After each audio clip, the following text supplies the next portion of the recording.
Howdy folks, Dave here at Thunder Mesa Studio, where I'm pretty much picking up right where we left off last week with the preparations underway for Thunder Mesa 2.0, the new and improved version of my OM30 Thunder Mesa Mining Company layout.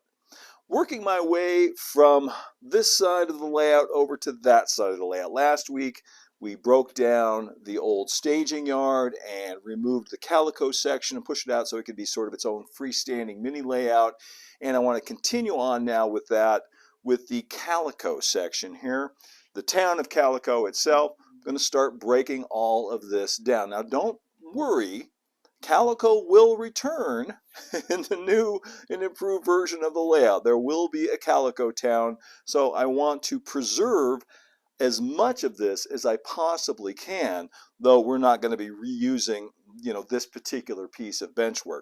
But all of the structures and everything else that I can salvage off of here is going to come off. So let's get started on that right now.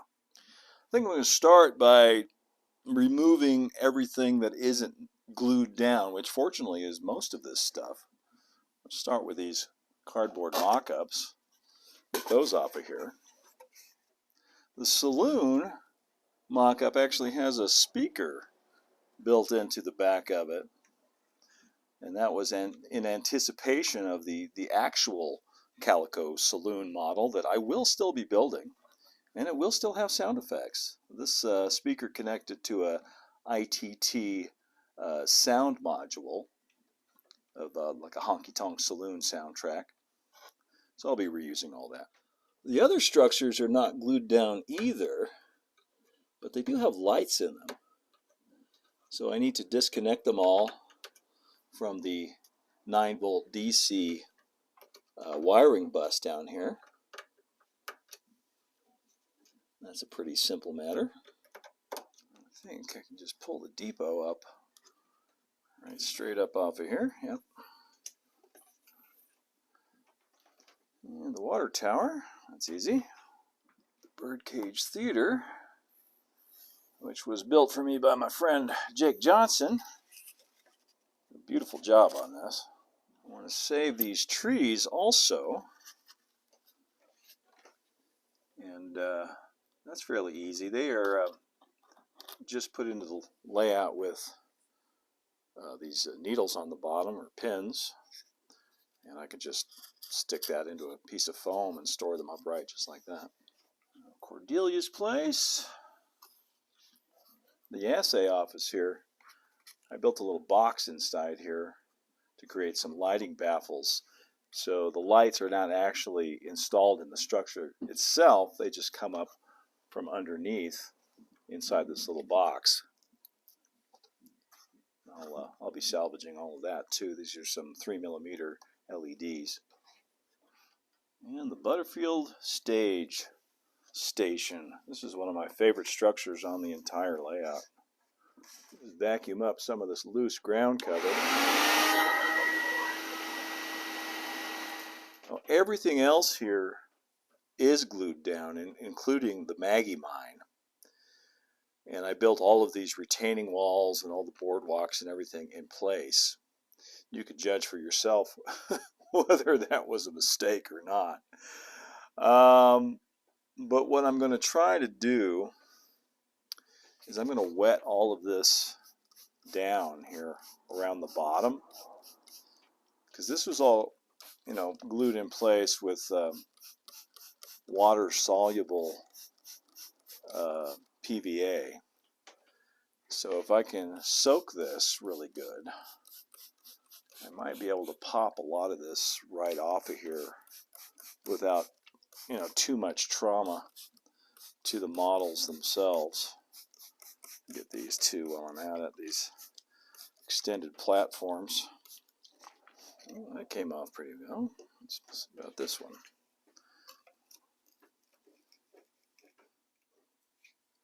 All right, all in one piece. Now I can start scraping some of this scenic material back. And some of this I'll try to save, and some of it I won't. All of this track needs to come off too. And I think I might have a little more leverage getting underneath this if I remove this piece first. So once again, just douse it with water to dissolve the glue that's holding all that ballast together. You've got to work kind of fast because, you know, even when you wet this down, that glue, you know, once it dries, the glue sticks again. So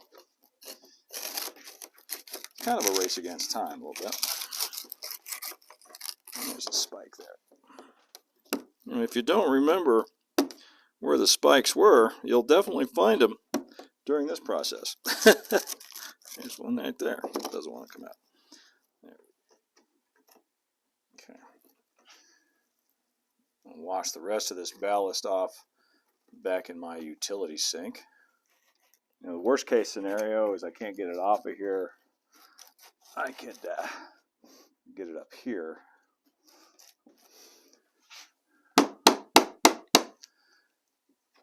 I am going to have to break through this Sculptamold over on this end. So stand back. This could get ugly.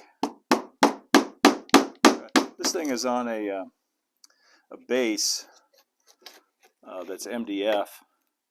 I think I can get under here more easily. Not try to save all of this retaining wall. I'll save most of the lumber from it, but not try to save it in, you know, in one piece. I think I can just get under here and pry the MDF base off. Yeah. I'll be able to save a pretty large hunk of this, I think. You reuse it somewhere. Oh, I think we've got it. And we saved the mine. I think I can save my adobe wall here too. Yeah, right on. That came off pretty easily. I'm saving all of the bits of lumber and stairs and retaining walls and everything else. Stuff I think that might be, you know, reusable. Let's save this part. I think I got everything off of here that was salvageable or worth saving. And now I just need to remove the rest of this track, and we can take the Calico section out. The gulch here was never finished, so this is easy. It was just propped up on top of this trestle bed. Okay, this looks like one piece of track all the way down to the turnout. So I'll try to get this out all in one piece. I want to save this bridge. I'll just leave it connected. It's built right into this piece of track. I spiked it right in there, so I'll probably be able to use that again somewhere.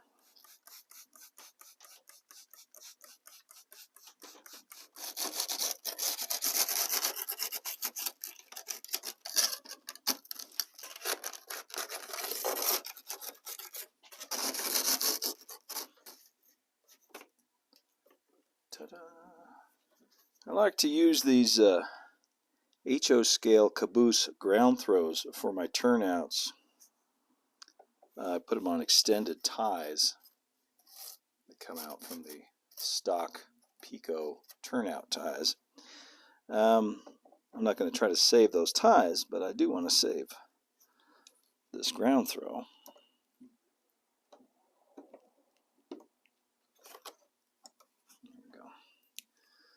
And I've got a piece of linkage wire, just a piece of music wire that I use to hook it up to the turnout throw bar.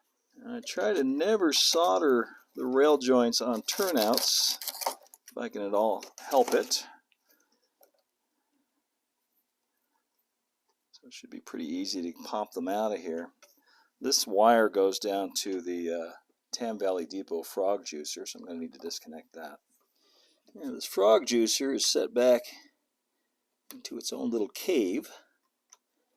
I can still access the wire terminals. In a nutshell, what they do is they send power to the turnout frog that aligns with the correct, it realigns the polarity and sends power to the turnout frog, so it does it automatically, so that locomotives won't stall on the frog or the turnout. You can do this with a little polarity reversing switch too, but this detects that short circuit automatically and switches the polarity without you having to do anything, which is great. And they work like a charm. All right, I think we got it. I've got this last piece of track here with a gulch. Not going to try to save any of these rocks. I can do all that better now. Once the pieces of track have been removed, bring them over here to my utility sink and wash off the rest of the ballast and the glue. And once they're dry, they'll be ready to use again. One thing that works really well to get chunks of ballast off of there is an old toothbrush. I want to be especially sure that I don't have any ballast down here, stuck in between these gaps, because that will make the track much more difficult to flex when it comes time to reinstall it.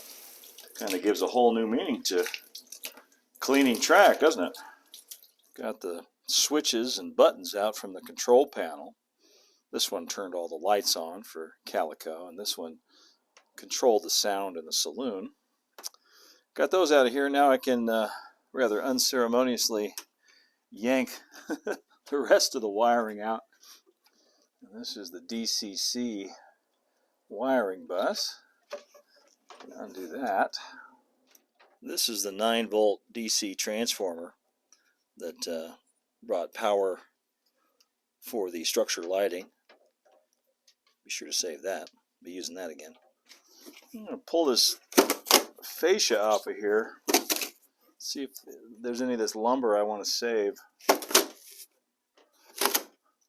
All right, I've got the 1/4-inch bolts out that were holding these two sections together and keeping everything aligned. I should be able to just pull this right off of here now. But before I do, I wanted to show you how this whole part of the layout was supported. These are some heavy-duty shop shelves down here that I broke up into sections to support this part of the layout. They're great, you got a lot of storage down here, but I don't think I'll be using them for 2.0, at least not to support the layout. I'm going to build more portable stands. I like to have everything on wheels so I can move it around. So these will be reused, though, just not as a stand for the layout. I'm going to reuse them as intended, as shelves. I'm going to put these back together, and they will hold all of the stuff that I just got done taking off the layout. It's got to go somewhere.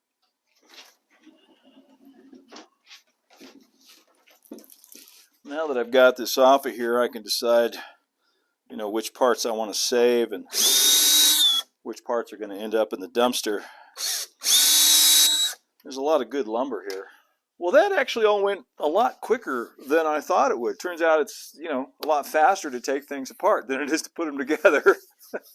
So now I have time to go ahead and do Circle D Ranch and maybe Rainbow Ridge next. I'm going to go home and get some sleep, come back tomorrow, and we'll start working on that. Okay, moving forward. Where to start? I guess I'll start here with Coyote Rock. It's just put in there with a bamboo skewer. Somebody asked on a recent live stream if I would be saving Coyote Rock, and the answer to that is an unequivocally yes. Coyote Rock will find a new home somewhere on the next version of the layout, probably over in the Living Desert section. As for the rest of Circle D Ranch, I'm going to start by removing the trees. And we'll go from there. The cabin should be fairly easy. This is going to be relocated to the Big Thunder section. So Mickey Moo and Sam the Eagle will find new homes. Same with horses and Uncle Walt himself.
I realize that this might be a little hard to watch for some of you, especially if you've followed me for a while and seen me build a lot of this stuff, and might be a little sad. And I get it. Believe me, I feel you. A lot of times I've got to stop and stand back and go, wow, you know, I spent a lot of time on this, and here I am just kind of ripping it all out. But it's going to be better. You're just going to have to trust me on that. The next version of the layout is going to be better. All of that foam and everything I was ripping out of Coyote Canyon, you know, there's going to be an all new version of Coyote Canyon, which is going to be more spectacular, bigger, and better than ever before. That's going to be over on the other side of the Big Thunder section. All of the structures that I removed from Rainbow Ridge, those are going to end up in Thunder Mesa Town. So we're going to have a bigger, you know, more impressive look for Thunder Mesa Town when I get to that section of the layout. And of course, everything I took out of Calico before, there'll be a whole new version of Calico right over here. And as for Walt's Barn, well, I've got a plan for that. I think you're going to like it, so stay tuned. But right now, the next thing I need to do is take down this 8x8 partition wall, this section of backdrop, because without the layout here, it's a little flimsy, and I'm afraid it might, you know, a stiff breeze might knock it over. It's got to come down anyway.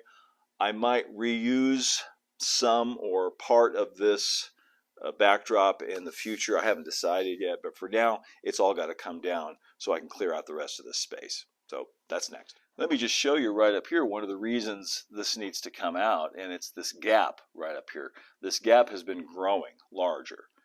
Just a reminder, I am in a 100-year-old building here, so things settle and move and creak and groan. When I originally put this backdrop up here, it was flush with this wall, but over time it has slowly separated and pulled out this way. And yeah, I really don't like that situation. So this has got to come out. And if I do put this back up or replace it with another section of backdrop, I'm going to have to find a way to secure it to the wall a little bit better than I did this time. This thing is made up of two 4x8 panels, one sitting right on top of the other, held together with screws.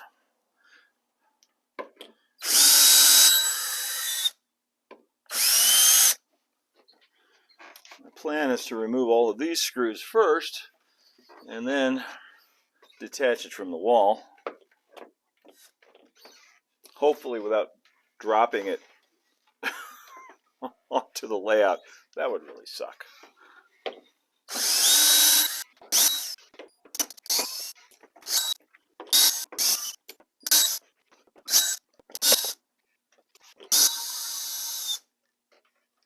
Nobody breathe.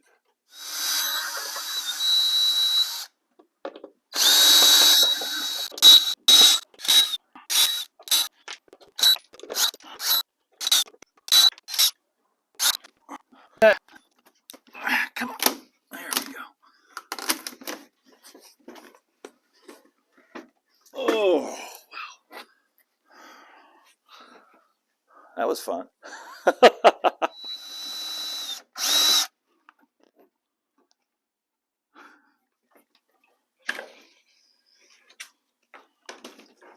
That one was a lot easier. Excuse me, camera. Wow, what a difference. That really opened things up. You know, there's parts of the studio here that haven't seen sunlight like this in 5 or 6 years. And I'll be honest with you, I was really dreading this part of the project, this whole corner back here. I knew this was going to be the hardest part. At least I think it's going to be the hardest part. I don't want to jinx it, but that's why I wanted to tackle it first. You know, this Coyote Canyon, Circle D Ranch, Calico, this whole back corner of the layout. And I'm really, really happy to have that done now, because now I can look ahead and really see clearly on the direction the rest of the project needs to go. But the rest of the project is going to have to wait for future installments of this series on Thunder Mesa 2.0.